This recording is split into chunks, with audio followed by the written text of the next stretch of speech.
the money. That's what I always say. You always follow the money. Yeah. This is Follow the Money with Mitch Moss and Pauly Howard on VSiN.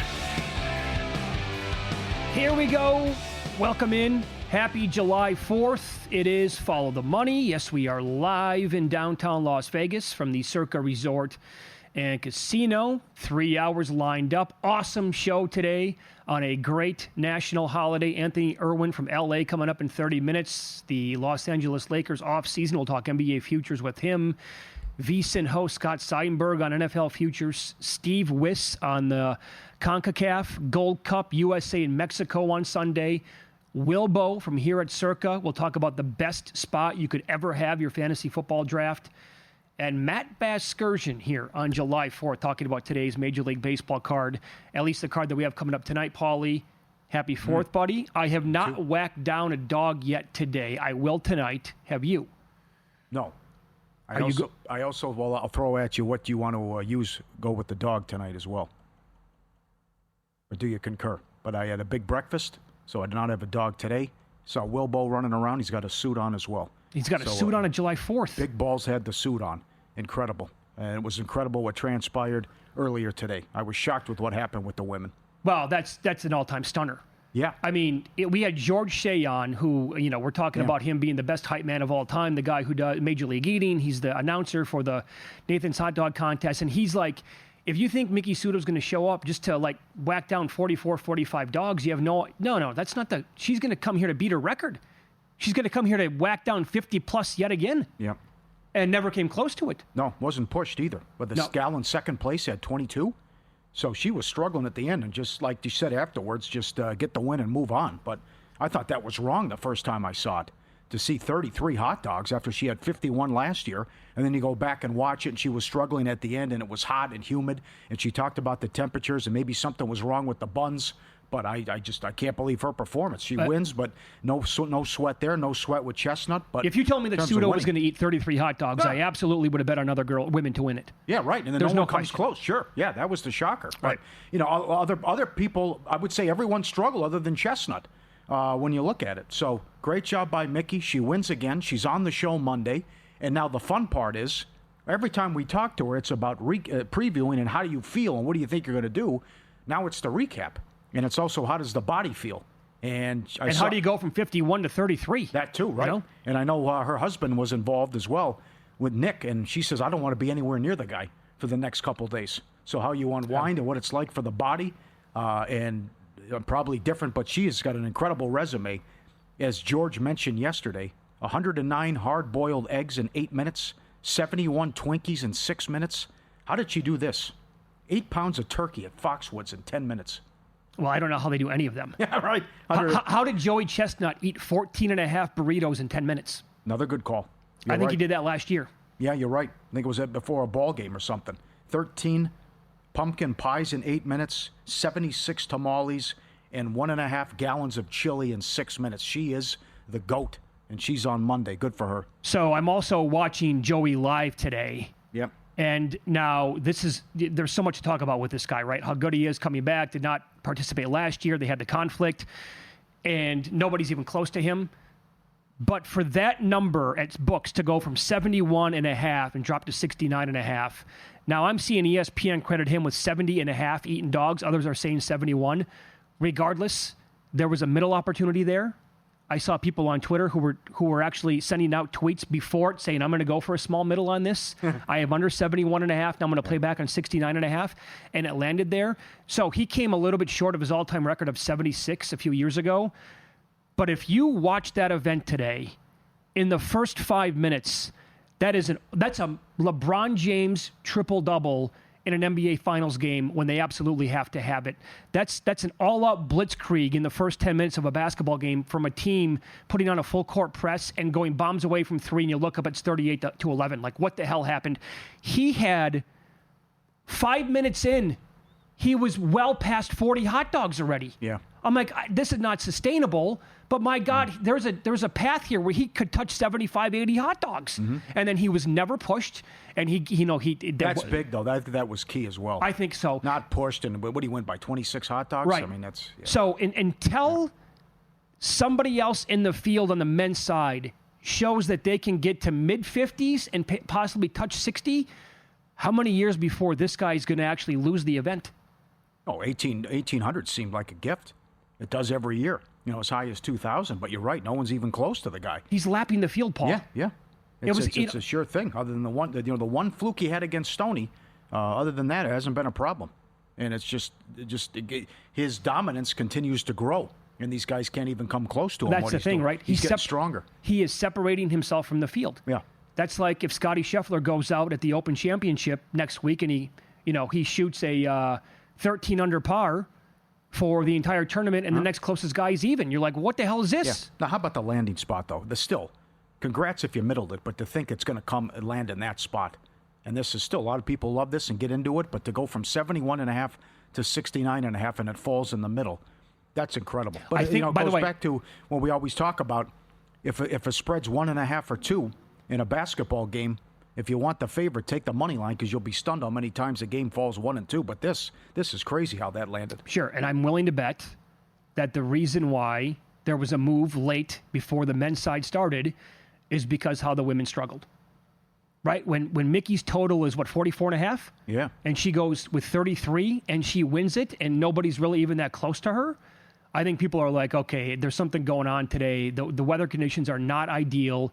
Either that or else they're not, the dogs are not consistently hot enough, whatever the story might be. Mm-hmm. And by the way, Joey was off last year. In the previous 2 years, he ate in the 60s, although those were extenuating circumstances. That's probably why some of the money came in on the under. But again, that landing spot's incredible for him to actually gobble down that many. If this guy wants to eat hot dogs for the next 15 years competitively, this is the ultimate. I need to see it to believe it from somebody else before he's going to lose. Right. And his performance last year was unbelievable, too, which they did on Netflix, and he destroyed Kobayashi, the performance he put on. So he's just an all-time great. Did you see? Fantastic athlete. Good for him. Yep. Did you see like a spread, like a hot dog spread at all? Was it? I think I saw 20.5. Was that right? I thought I said it on air at DK. He was laying 20.5 hot dogs? I believe so. Oh, I missed that one. I thought that's what I saw. Okay. Well, the funny thing is, like, they're matching him, by the way, in the first couple of minutes. He's at 20. The closest competitors are around, like, 15. And then it's just like, okay, guys, this was fun. Now here comes the afterburners. And in the next 2.5 minutes, he's more than 40. And nobody else has, like, more than 22. Yeah. Well, maybe his most impressive belt when you think about what the others did. I don't disagree. He's the only guy who had a strong performance. So the conditions certainly were an issue. And Mickey can comment on that, too, Monday. I just think that there's a really good chance here where he is the outlier of, like, all mankind, where he's the one guy that can do this every single year, and we're never going to see another guy. Like, there's no 19-year-old kid or 22-year-old phenom that can touch 60 at this point. Yeah, but I don't know who aspires to do that, though. I mean, that's interesting. That's a good discussion. Like, even from the female standpoint about who grows up to be a competitive eater. I mean, who realizes it early? Hey, I can do this. I can eat. I can go to the buffets and sit there for an hour, no problem, and knock all these plates down. But that's something where I don't know what. At one point, you say I can make money doing this, and maybe I have something here because I got to imagine what it's like with training and then how you feel afterwards. Like Mickey's husband said, think of the normal person and it's regular, but then it's just a lot more. What we go through in terms of the bathroom the next 3 days. But I can't imagine what that's like. Well, I'm a little bit out of my element bringing this up. I wonder, and there has to be, and if, by the way, for those of you listening or watching the show today, again, happy July 4th, if you're aware of this, like there's got to be some sort of market where influencers do this kind of thing, right? They do everything. Like there are popular influencers for like any walk of life that you can think of.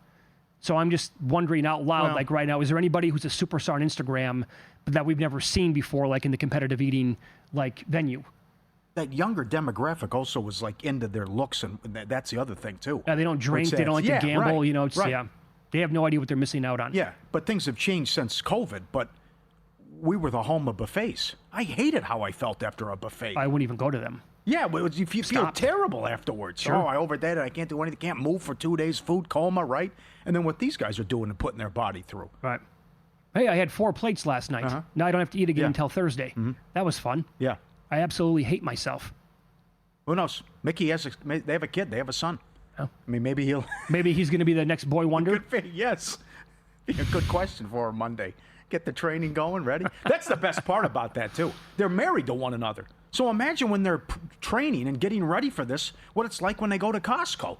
It's just nothing but buns and hot dogs, and that's it. What are you two up to? I mean, I think we asked Chestnut that one time when he was on a couple of years ago. Like, is this when Elvis would have to rent out, like, a property when he was so big on his own, so he had it by himself? Does he have to, like, rent out the grocery store? Get an escort? Security? Nobody else can be in? And how many carts does he go through? Buy? That's true. How much do you have to buy? Absolutely. Our NFL guide's out. We'll talk about it with Scott coming up. Ton of picks from him. And we preview every team, win total breakdowns, best bets, player props, betting projections, unique props as well. And that's part of our football special. Lock it in 175 through the Super Bowl. Every guide, every best bet, every host, every guest, the 24/7 video, the data and tools as well. The early bird price expires July 31st. Don't wait. Sign up today. Get your copy now. The NFL betting guide, over 90 pages. It's awesome. VSiN.com/subscribe. Every division preview as well. Makinen's numbers. VSiN.com/subscribe. Be part of the team. Tell your family. Tell your friends. Take advantage of this great deal. 175 through the Super Bowl. Get it now. We do have day baseball, Subway Series at Shea City Field, actually. My God. The Mets and Yankees tied at 3 apiece. And the Cubs hit 6 home runs off Michaelis today. They lead 8-1 at Wrigley. Good. I don't mind in play there. It's late, but the Cubs bullpen has been filthy for 12 games. We'll get into the evening games up next. They're on fire, one of the best home teams in the league, and one of their key players batted almost 500 this past week.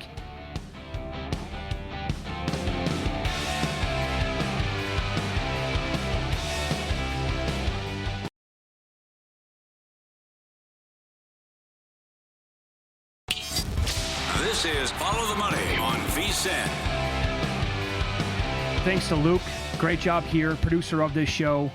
We asked what the hot dog spreads were for Joey Chestnut today, and at DK, he was laying 17.5 against Bertoletti and 20.5 against Webb and Esper. He covered all of them.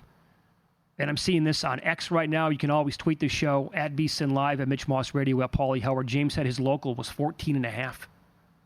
Wow. That's an auto play. Oh, wow. Right? Crushed it. Good job. What do you have going on right now in Wimbledon? Good. Sabalenka's in trouble. We got a tiebreaker in the first set. It was 6-6, too. Another unforced error. Looked like she was going to hang on and win the first set tiebreaker. But this is, again, it's carnage. Yeah, because, it really is. Madison Keys, the 5 seed, lost. And the dog was 5-1 there. So the 2 seeds out, the 3 seeds out, the 5 seeds out, and the 1 seed could be going out. Wow. The dog was only 3-1 there, but we'll see if she can. Sabalenka can get the first set here. Our guy Pete Crow Armstrong for the Chicago Cubs just had a single. He is now 4 for 4 on the day for the Cubbies. He has 2 home runs, 3 runs scored, a couple of RBIs. We'll see if he can maybe steal a base here. No, that's not going to happen because Dansby Swanson just went yard. I believe that gives Chicago 7 home runs on the day. Wow. Yeah, because Michaelis allowed 6 of them, and PCA in his career against Michaelis is 6 of 7 with 4 home runs.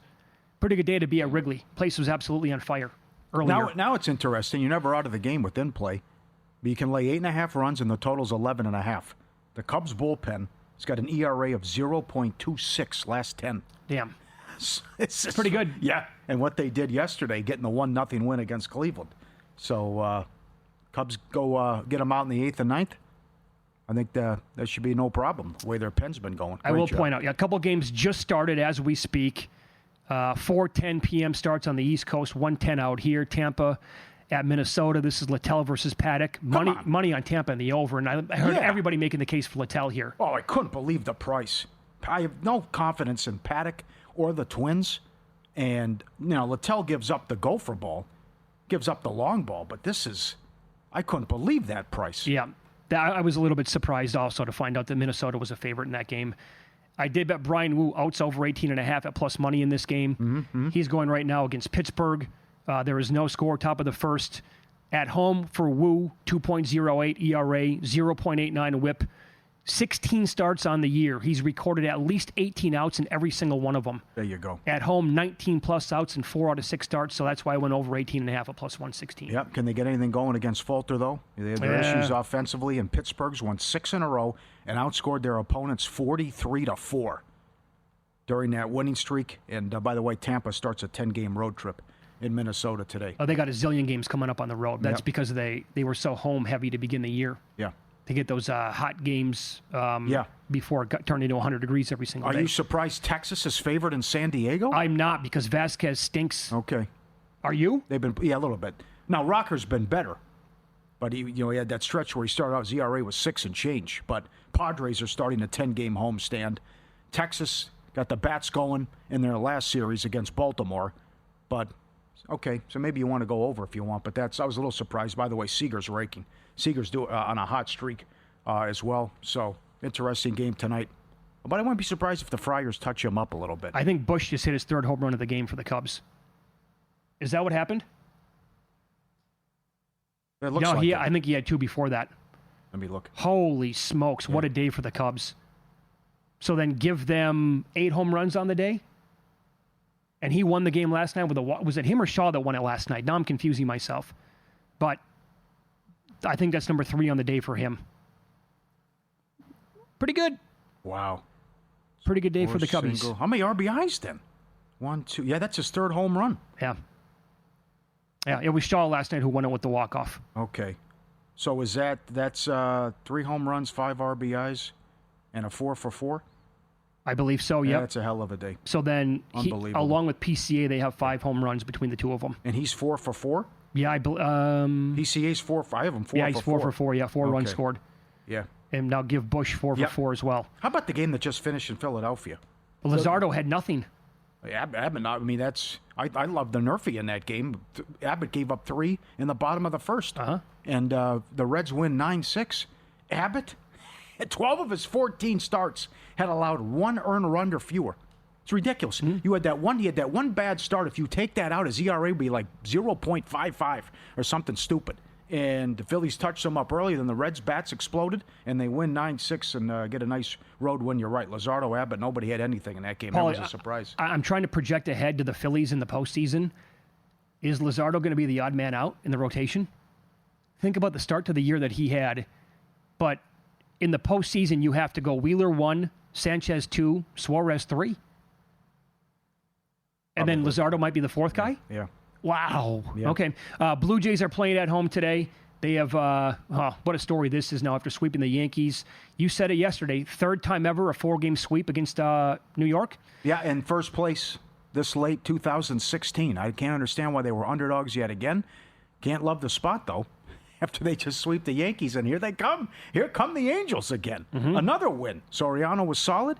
They He's good. did 2 out of 3 in Atlanta, the number 1 team ROI in all of baseball, 500 now. And Lauer and the Blue Jays, $1.50. And Hendrick's been all right. And that's, I can't say I want the Blue Jays today. I got to keep riding this train with the Angels. A great story. Well, let me give you some numbers here on Toronto. They're 29-16 at home. That is one of the best marks in all of Major League Baseball. 17 straight starters have gone. They've had 4 strikeouts or fewer against Toronto when they play on the road. That's incredible. Schmidt only had 1 yesterday. Hendrick's prop today, I think, is 2.5. Yikes. And George Springer's last 7 days. There you go. 12 of 25, 4 home runs, 13 RBIs, 9 runs scored, and 2 stolen bases. And he's not the only guy who's been hot. I mean, it's pretty much up and down the entire lineup. Barger, 9 of 26, 3 home runs, 8 RBIs, and 4 doubles as well. But I totally understand what you're talking about after sweeping the Yankees. And the Angels are a good team. You can't deny that at this point. Yep. Absolutely. Good game. But I don't want the favorite in that one. How about the price of the Dodger game? Are you surprised by that? Well, McCullers has been great on the road. He's been solid against the Dodgers. And the Dodgers at home are $1.90. I don't get it. Well, Mookie Betts has great numbers against McCullers, but McCullers has had that's a good season and some great numbers here. And the tax on the Dodgers today is crazy. is it confirmed that Kasperius is going to Yes, go? correct. It is okay now. Yes. The Dodgers are 16-8 in interleague play and 33-14 at home. Don't look now, but Cam Smith, rookie for the Astros, he was 40-1 to win the American League Rookie of the Year, I think 2 weeks ago. He's down to 2-1 or lower at some books. Last 7 days, 12 of 25, 2 home runs and 10 runs batted in. I'm a little conflicted with McCullers because he could go out there tonight and pitch 5 strong, strike out 9 guys and allow minimal damage to be done. Or the Dodgers might rock them for like 7 runs. So, really? Yeah. Okay. Been in good form. I trust him today. I think the price is crazy. So I like the Astros. And I know the Dodger fans will be fired up, too, because of the trash cans and felt they stole a title from them as well. So that'll be a great atmosphere. 15-3 run. And the best record in baseball's going back the last 20. Second best record, of course, the Marlins. Who have won 14-19. Incredible. Well, now they got to throw out Alcantara today. Yeah. Money was showing on Milwaukee. Priester's going to go for the Brew Crew. On the year, Alcantara has an ERA of almost 7, Pauly. The FIP is much better than that at 4.69, but he walks a lot, allows some home runs. They only average 3.7 runs per game at home. The Brewers, I did not know this until I read Greg Peterson's write-up at vsin.com. They average 5.6 runs per game on the road. That is the best in Major League Baseball. Alcantara, it looked like he was getting it together, and then his last start, 7 earned runs against Arizona. And he has struck out 4 or fewer batters in 11 of 16 starts. So I agree with the line move here with the Brewers being a bigger favorite now than what they were last night. It's the 4th of July. When's Verlander going to get a win? I don't think today. No? Yeah? 0-5 with an ERA of 4.26. 13 starts. Giants, A's, Sacramento, launching pad. Verlander and Sears. Good job by the Giants. Win a couple ball games in Arizona. Ray was fantastic, but this is just... He deserves a better Complete fate. game for Robbie Ray. Yeah, right. He deserves a better fate, but this is tough that the guy doesn't have a win yet. Yeah. Right? Well, I'll give you the series to circle. And, on this holiday weekend, I think you have to take time out to watch the White Sox playing at the Rockies. That's big. Sensatella today. Should be home run derby. Before the line moves, Sharp Plays is already there. They don't follow the market. They help shape it. You're not going to outmuscle billion-dollar books or full-time sharps all by yourself. But with the Sharp Plays, you don't have to. Jeff and the crew do a great job, packed by advanced AI and connected to trusted insider sources. The Sharp Plays delivers the kind of edge serious bettors count on every day. Free reports, real-time alerts, market-moving insights, straight to your inbox or X feed. Isn't some summer side hustle. They've been doing it since 2011. Documented results, public logs, transparent receipts, sharpplays.com. Trusted by the pros, watched by the books. Visit sharpplays.com. Stay ahead of the line, sharpplays.com. He's not here to cut your grass. Up next, we'll discuss the NBA. Anthony Irwin's going to join the program, covers the Lakers. What else do they have planned? What else can they do after DeAndre Ayton agreed to sign with the team? We'll ask him next here on VSiN.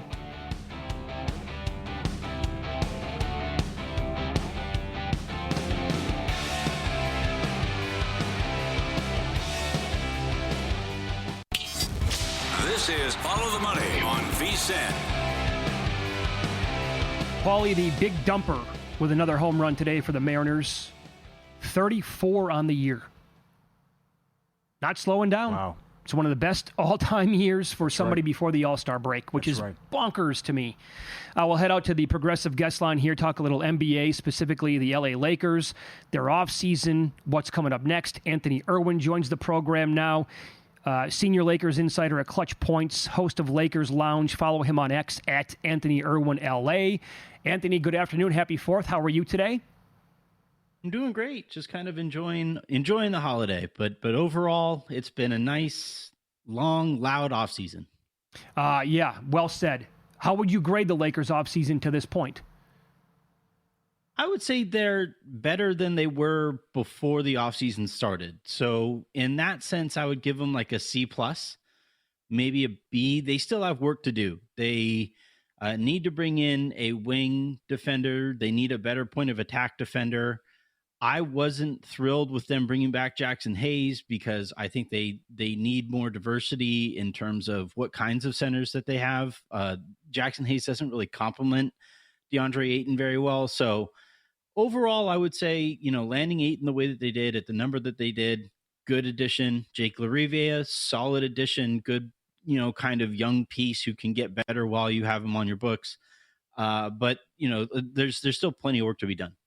Do you want Wiggins? Yeah, I think so. So here's the thing. Rui Hachimura is probably overqualified to come off of the bench for a team. He's definitely a starting caliber wing. The problem is he defends fours, and Luka defends fours, and LeBron defends fours. And so if you're going to have Rui out there, you're always going to be at a foot speed deficiency. And bringing in Andrew Wiggins, who I think is slightly better than Rui in a vacuum, but then he's specifically better at some of the stuff that the Lakers definitely need. That I think makes a whole bunch of sense if the Lakers are serious about competing for a championship this year. Okay, yeah, but what do you want to give up for Wiggins, though? What's like a realistic trade there that can happen?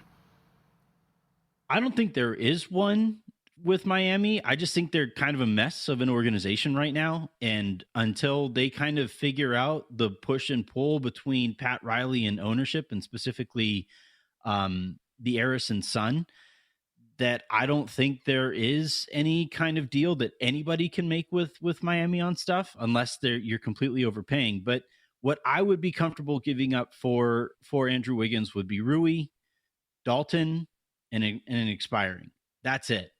Outside of that, I'm not touching any draft capital. If anything, I would be asking for draft capital coming back from Miami, because they're sending the player who has the extra year on his contract that he also controls. It's a player option.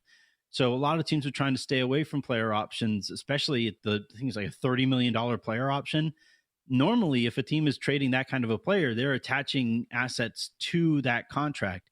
In this case, the Heat are asking for draft assets in return for Andrew Wiggins, and that's a bridge or five too far for me. They need to blow it up and rebuild. I mean, just to make the play-in game, that's just ridiculous how they've been going about this the last couple of years. You have a big following. Yeah, I believe you were the first person on this. Take us through why you think Pelinka made a big mistake and what you reported on with Finney Smith, and also what Laker fans think of Pelinka. Yeah, so the details on this, essentially, it got back to Dorian Finney-Smith's camp that Pelinka was having conversations about his ankle, his surgically repaired ankle, while the Lakers were negotiating with Smith for his next deal. And Pelinka had conversations with other teams, plural, about Finney-Smith's ankle. Obviously, it's difficult to assign motive here. If you're Finney-Smith, you're going to think that Rob did that to bring your market down. Mm-hmm. If you're Rob Pelinka, you might have just overshared in a conversation with another GM. And regardless of what the motive might be, it's still the same act. And I think it's still irresponsible of Rob to have that conversation with another team and give up that kind of information. And how do Lakers fans feel about Pelinka? He's a roller coaster. At one turn, he's trading for Russell Westbrook. At another, he's trading for Luka Doncic. He's he just kind of, I think he kind of grades out in general to about a C.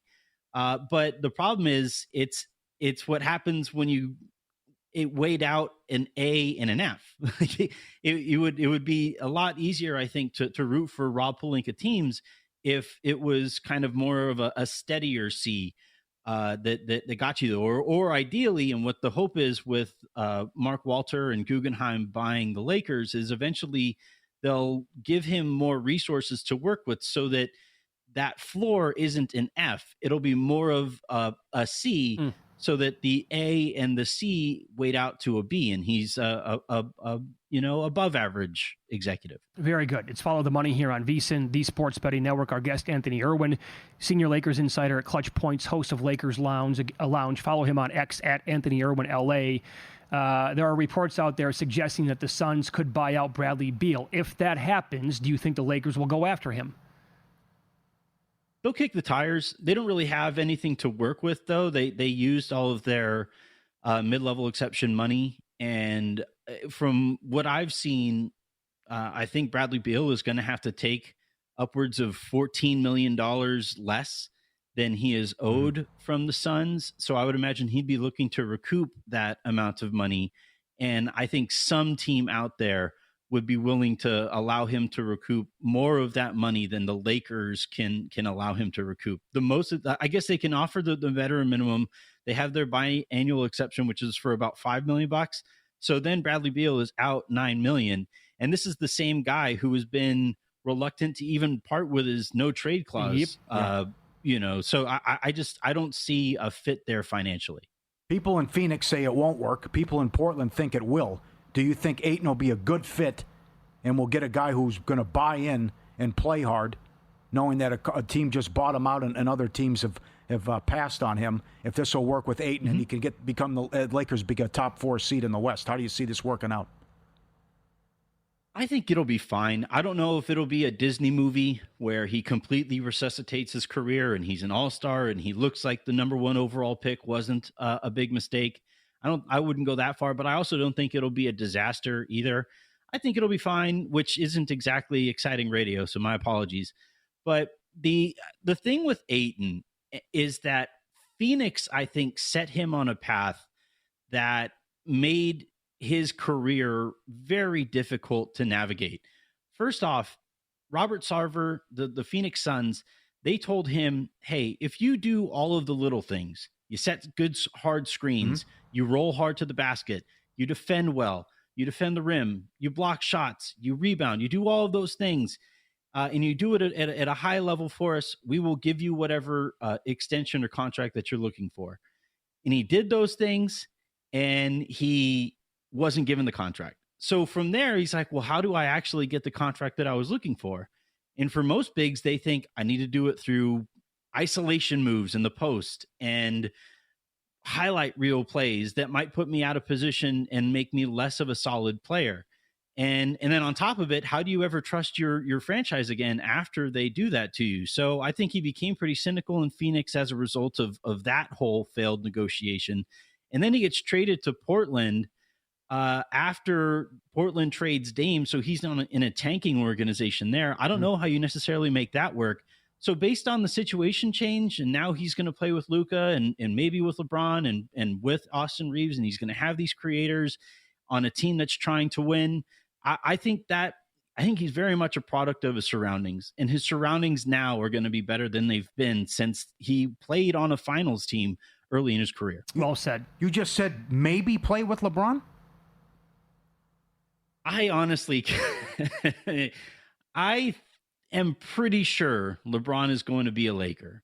It's just those things where that I'm like 90% sure, 95 even percent sure. It's a loud 5% though. Okay. And he had those pictures today. He's golfing in Cleveland wearing a welcome home hat, and he's taking pictures of himself in the Cavs facility with rookies and stuff. And yeah, he does that every year. And he said that he does that every year. He doesn't take pictures there every year. And I think that with everything going on here and him not feeling like he's the center of the universe for the Lakers and seeing tangibly that they have plans beyond his tenure there, I do think there's some tension between him and the Lakers organization. And I think that's going to be really difficult to get by. I think the fact that they signed Ayton, their starting center, they filled a hole that they desperately needed to fill, and he hasn't acknowledged it publicly. That's not normal for LeBron. So I'm pretty sure, I'm like 95% sure he's back with the Lakers, but it's a loud 5 to 10% chance that he is. Okay. Anthony, awesome spot as always. Thanks for the time. Happy holidays, okay? Hey, thanks for having me, guys. Thank you. Happy holiday, that is. That's Anthony Irwin, Clutch Points, Lakers Lounge host as well. Win, lose up next. I'll give you some more insight on the big, beautiful bill from one of the best professional gamblers we've ever had on the show next.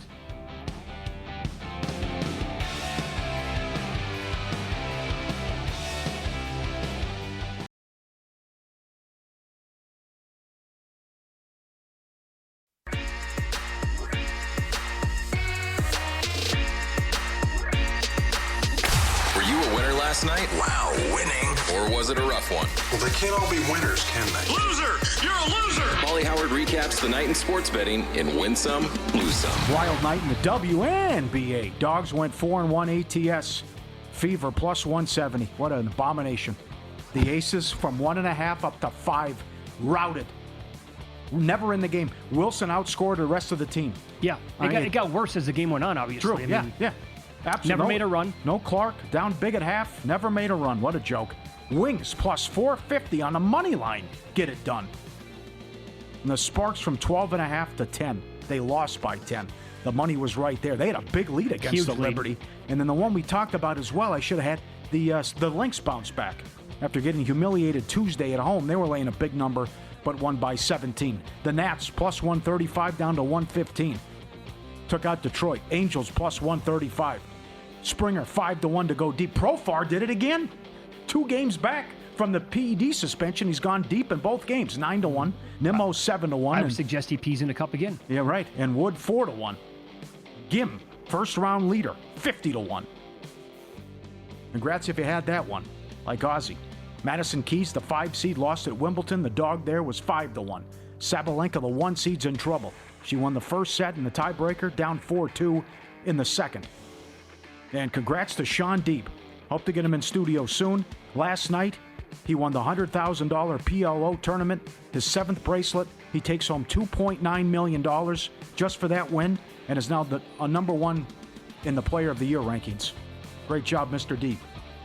Subscribe, be part of the team, vsin.com, our radio and podcast friends. You always want to see these tweets and videos. Look at, get the volume up here. Got the bone to the left, Mitch. Look at these guys going at it.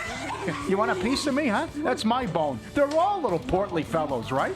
Staring off. You got the bone on the side. Come on with the owner. You know something's going to go on here. You got the bone off to the side, and then he wants the bone. His buddy wants the bone, and he gets the running start about talking trash and going at it. The pug on the left looks like one of those stuffed animals that runs on batteries. Yes, like right here when he comes back at him.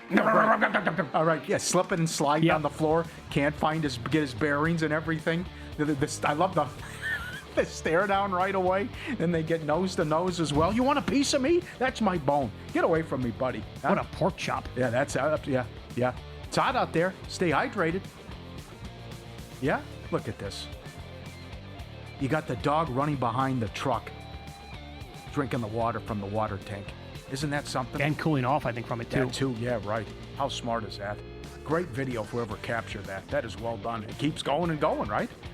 Yeah, cool off, get something to drink. I'm going to keep following the water tank. Well done. Smart. Yeah, we got a problem. Look at the toy snake. Look at him freaking out. Good-looking dogs here, too. Some big fellas as well. Got the toy snake in the kitchen. And slipping and sliding. It's real. What is that thing? Get away from me. What? They're all having a good time. They don't know whether to bite it, play with it, slap it. It's a good one. Keep them coming on Instagram at Pauly Does Vegas. Fever, 1.5 up to 5. Not even close. Mercury, 6 up to 12. They were down 20 in that game. That was not Fever, by the way. That was Aces. Oh, my fault. Sure. My fault. Yep, Aces. 1.5 up to 5. And Mercury from 6 up to 12. You had this yesterday. The Braves' first 5, a 1-7-1 run. Shut out again. And they never, yeah, right. Yeah, that's 4 runs now? In the last combined. 9. Yeah. Right? Yeah. Bad for the books. Chestnut, hot dogs consumed. 71.5 down to 69.5. Fell 70.5. And a bad beat earlier today. First 5 under, Boston and the Nats. It was 2-0 in the 5th. Boston erupted with a 7 spot and blew out the Nats. Edge Boost, the first ever bank account built for bettors, ensuring all gambling transactions are approved. No usage fees, no minimums. Earn cashback rewards. Get paid for what you love doing, which is betting. Card never declined. Don't wait on that wire. 100% approval for all betting deposits. Sign up today. EdgeBoost.bet. Code FTM. Deposit $25. Edge Boost will match it. EdgeBoost.bet. Okay, so I reached out to professional bettor Frank B. last night and today. He cannot come on the show, but he shared, he's so nice with his time. The length of the message that he sent me back could fill like 8 pages. And it was dynamite information. He's going to try to come on in the next month. Now, Frank B. lives in Mexico. Okay. So when he has told this story in the past, we have a new audience all the time. I will give you a refresher of what it's like to bet in Mexico compared to the United States. And the reason why I'm bringing this up is because I wanted him to see if he could come on and talk about the big, beautiful bill and how now every bettor is going to get taxed starting in 2026. In Mexico, it's not a yearly tax. It's daily. They will tax you 7% of your net win on every single sports bet. Right there. Boom. Nothing you can do about it. Playing tables. You must cash out your chips at the end of the day. A net win gets taxed. That varies from casino to casino. And let's say you buy 5,000 in chips. You cash out at 6,000. You have to pay a tax on that $1,000 that you won. So what they do in Mexico is this. They form groups to combine their cash outs to balance out and cancel the tax as much as possible. The most important members of the group are the losers. So you want to keep this in mind. You want to recruit bad players into your group. You have to have that. That's only going to help out. Losing bettors are necessary to absorb most of the wins, from what he said. And now, again, it's basically that whole comparison that people brought up. Like, let's say, and people are using round numbers. Not everybody's going to win $100,000. That's a big number for a lot of people, right? Yeah, but that's good. But that's a number that people can, okay, in my head, it's 100,000. You win it's that. like the Phil Galfond tweets, the poker player. Right. Yeah. So, but if you lose $100,000 up until right now, well, until the end of the season, you've been able to balance it off, and at the end of the year, you show a gain or a win of $0. Moving forward, you can only write off or deduct 90% of your winnings. So that's going to be a problem. And he told me, Frank B said, this is going to be an absolute killer for volume machine players more than any other group. Yeah. Frank has friends who have taxables totaling millions every single year. The net win might be 5% for example. Under this new 90% tax law, they would literally be owning several hundred thousands per year, and that would mean they'd be done. They would not be playing video poker or machines anymore. It would wipe them out. God. So the World Series of Poker's in town, and tax people and lawyers are reaching out to them about getting ready for this. And the Phil Galfond tweets, and he's a poker player, about if you win 100 and lose 100, you'll owe tax on $10K of phantom income. He also saying for pros, your travel, coaching, software are lumped into the loss bucket and still subject to the 90% cap. And then going back with that Russell Fox guy on X about his tweets about what to do as well. This is to your point about what Frank said. A pro who earns $200,000 a year might have $3 million in winnings and $2.8 million in losses.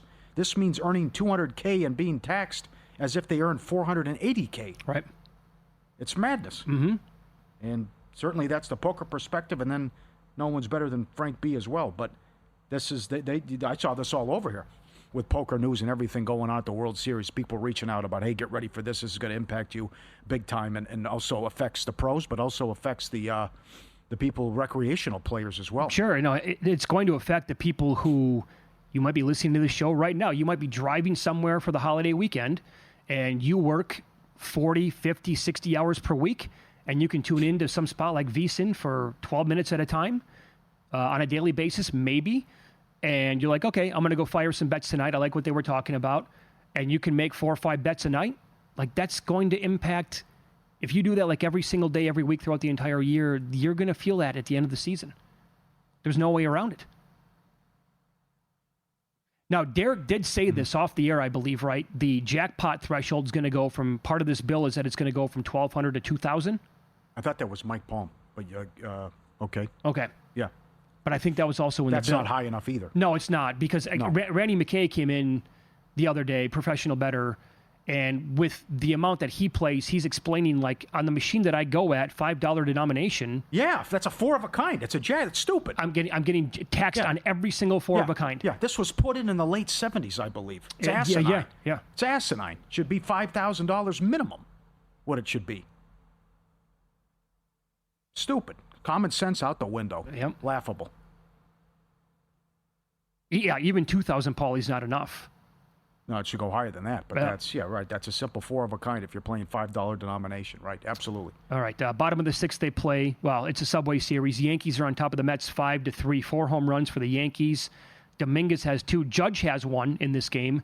Soto, a home run for the Mets.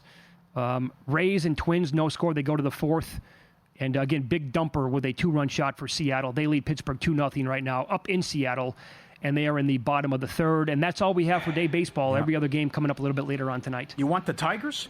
Olsen going? How bad has Cleveland been? Shut out yesterday. Cannot hit. Ramirez 0 for his last 21. Yeah, and I agree with the market move on that. We'll discuss NFL bets. VSiN host Scott Seidenberg on the program. He has a bet on a team to win the most games, and he likes a couple of awards. Find out which one's next.